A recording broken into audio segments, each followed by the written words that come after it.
Cześć, witajcie na moim kanale. Dzisiaj opowiem wam o Bydgoszczy, co tam można zrobić, kiedy macie dosłownie parę godzin, jeden dzień bądź dwa. Ja wcześniej o Bydgoszczy właściwie nie myślałem nic, wiedziałem tylko, że jest nad rzeką Brdą, która tam dopływa zaraz obok do Wisły i że w sumie jest bardzo blisko do Torunia i że bydgoszczanie rywalizują z mieszkańcami Torunia o które miasto jest ważniejsze w rejonie.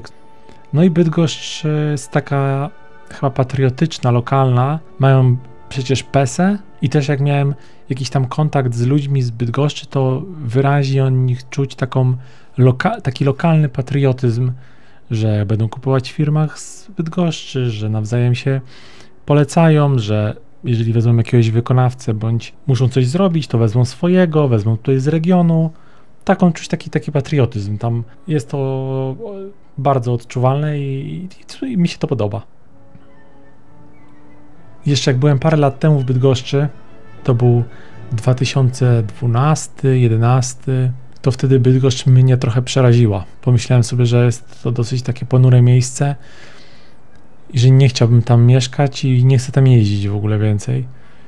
No ale teraz jak byłem zawodowo, przez ostatnie 2 lata, na przełomie jednego i drugiego roku, byłem 3 razy i powiem wam, że zmieniłem zdanie o Bydgoszczy zupełnie. Bardzo mi się to miasto podoba.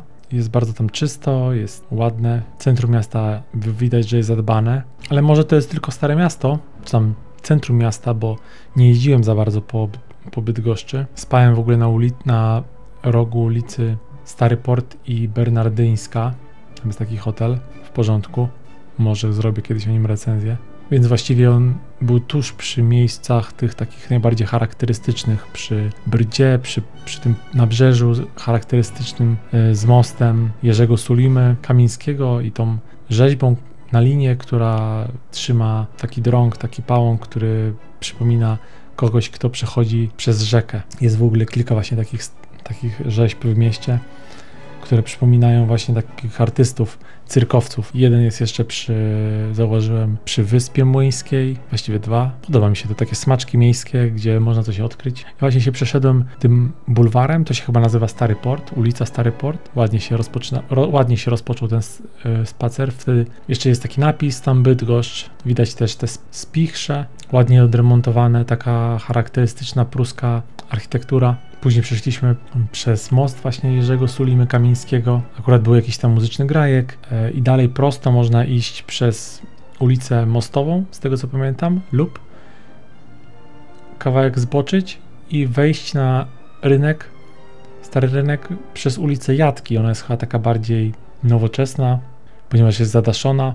Ulica Jatki, tam można coś zjeść. W kolejnym odcinku opowiem, co tam zjadłem. Jadłem tam krewetki chyba w shrimpie. Było całkiem dobre. W Bydgoszczy jest bardzo duży stary rynek. Latem są odpalone tam fontanny. Zaraz jest ratusz i rzeźba upamiętniająca walki i męczeństwa ziemi bydgoskiej. Tam można się chwilkę pokręcić. Ja do końca nie wiem, jak się nazywa cały ten rejon miasta. Czy to się nazywa Stare Miasto, właśnie Stary Rynek, Niedźwiedzia, Długa, Jezuicka. Jeżeli coś tam poprzekręcam, to napiszcie mi w komentarzu. W ogóle jeżeli coś ominąłem, jakieś ciekawe miejsce według was i powinienem jeszcze raz wrócić i to zobaczyć, będę jeszcze w Bydgoszczy, czy będę nagrywał, także napiszcie mi. Wiem, że jest Muzeum Mydła i Historii Brudu. Tam nie byłem.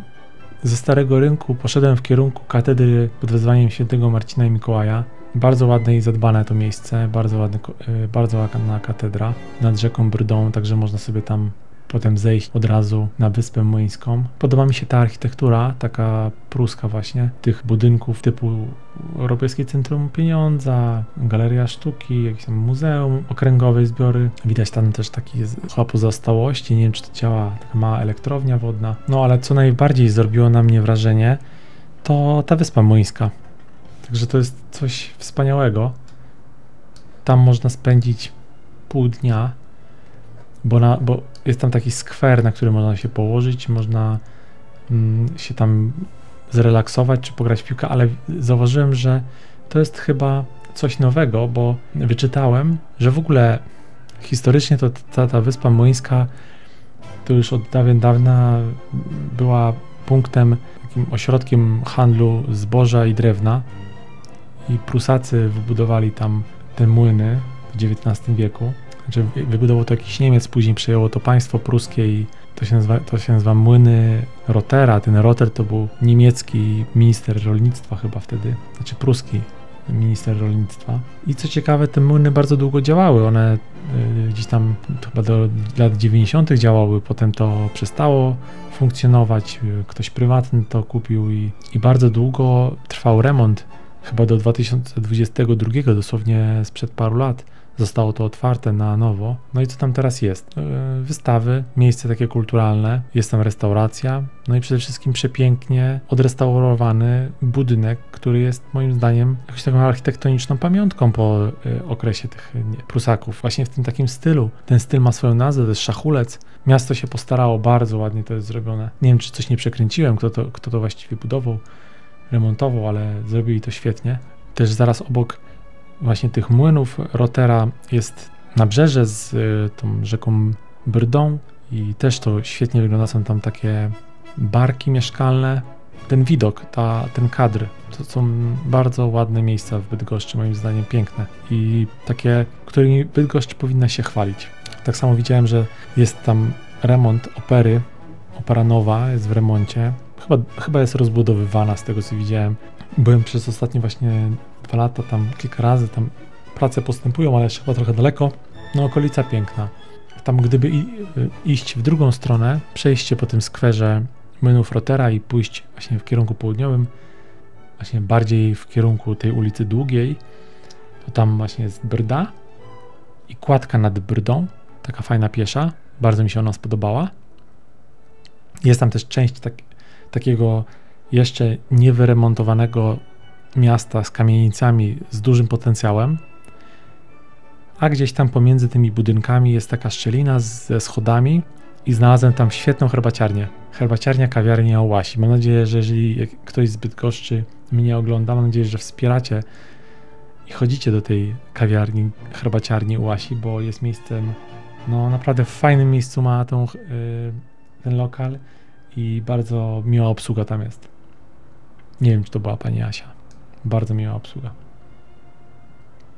No i potem właśnie ja, będąc w Bydgoszczy, pozwiedzałem właśnie jeszcze okolice Długiej, pod Blankami. Tam są bardzo też fajne takie odnowione chyba budynki, kamienice. Jest to bardzo ładna część miasta. Nie wiem, czy nie wiem, czy wy tak uważacie, jeżeli jesteście z Bydgoszczy. Moim zdaniem jest reprezentatywna, piękna. Jest tam też taki fajny, zaparkowany chyba na stałe, zabytkowy wagon tramwajowy. Nie wiem, co tam teraz było, chyba nic, ale tam można byłoby spokojnie zorganizować jakąś kawiarnię, herbaciarnię albo jakieś miejsce ze sztuką. Obchodząc sobie tam wokół, trafiłem od Wałów Jagiellońskich na pomnik Kazimierza Wielkiego III. On założył to miasto. Myślę, że warto o tym pamiętać, bo Bydgoszcz jest cały czas tak gdzieś też kojarzona z Prusami, ale to Kazimierz III Wielki założył to miasto. Trzeba to reklamować, tą wiedzę. Ten fakt jest bardzo ważny. Jako że lokali gastronomicznych w Bydgoszczy jest bardzo dużo i wszyscy mają jakieś tam swoje ulubione i polecają. Ja byłem w Sfinksie, bo lubię, i potem tylko skorzystałem z restauracji na ulicy Jatki i byłem też w odwiedzinach na hali targowej. To jest chyba też jakieś odnowione miejsce. Na Jatkach mi się podobało, bo zjadłem tam właśnie te krewetki, chociaż moim zdaniem trochę tam jest drogo. Także to miejsce, jakby ta część Bydgoszczy, to nie wiem, czy to jest Stary Rynek, czy Stare Miasto, jak wy to nazywacie, ale to jest jedna część, która mi się bardzo podoba. Właśnie gdzieś tak od tej Wyspy Młyńskiej w kierunku przez Stare Miasto, Jatki i tam Kościół Andrzeja Boboli. Ta część Bydgoszczy jest fajna oraz moim zdaniem jeszcze ta tak zwana dzielnica muzyczna z Łuczniczką, z taką charakterystyczną postacią Bydgoszczy, takim pomnikiem przy parku Jana Kochanowskiego i zaraz tam przy tym parku jest też Filharmonia Pomorska. Akurat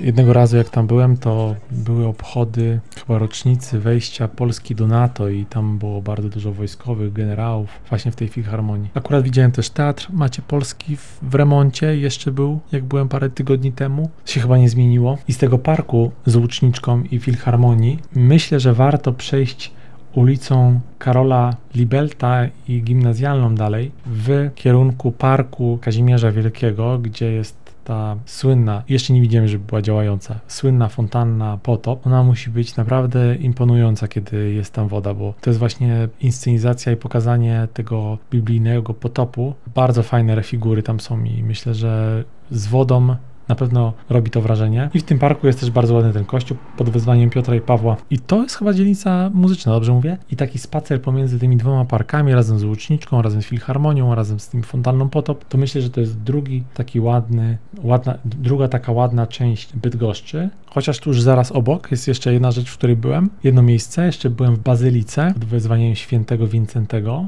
Bardzo też ładna bazylika. W środku kopuła tej bazyliki jest też widoczna z wielu części miasta. Już wcześniej ją widziałem. Śmieszna rzecz jest tam pod tą bazyliką, bo jest automat do robienia prania. Nie wiem, o co chodzi. To jest jakaś popularna rzecz u was w Bydgoszczy, żeby przychodzić z praniem pod bazylikę? Jak sobie tak oglądam jeszcze tą mapę Bydgoszczy, to na przykład są takie miejsca, które chętnie bym zwiedził. Już teraz wiem, nie wiem, czy warto to zobaczyć, czy nie. Park Centralny w Bydgoszczy, Stadion Żużlowy Polonii Bydgoszcz. Warto tam podejść? No i przeszedłem się jeszcze ulicą Gdańską, teraz mi się przypomniało. Też ładna ulica, z tramwajami. Słuchajcie, Bydgoszczanie, ja wam zazdroszczę tej Pesy. Cieszcie się, że macie tą Pesę, że jest produkcja taka lokalna. Już mało co w Polsce jest produkowane w polskiego, nie? Także jeżeli dotarłeś tutaj do tego miejsca, to zachęcam cię do subskrypcji mojego kanału. Czasami będę nagrywał właśnie moje relacje z moich jakichś tam wypadów po różnych miejscach, nie tylko w Polsce. Ja interesuję się głównie motoryzacją, interesuje mnie historia, interesuje mnie architektura. Z wykształcenia jestem inżynierem budowlanym, pracuję na budowach, także gdzieś tam też takie smaczki wyłapuję, bo podobają mi się też procesy budowlane. I oglądam, jak to jest robione. Mam jeszcze w zanadrzu jeden filmik o Bydgoszczy. Napiszcie mi w komentarzach, co jeszcze powinienem w Bydgoszczy zobaczyć i czy w ogóle jechać do Torunia. Cześć. Wszystko bardzo fajnie podane, pachnące. Zobaczymy, jak smakuje.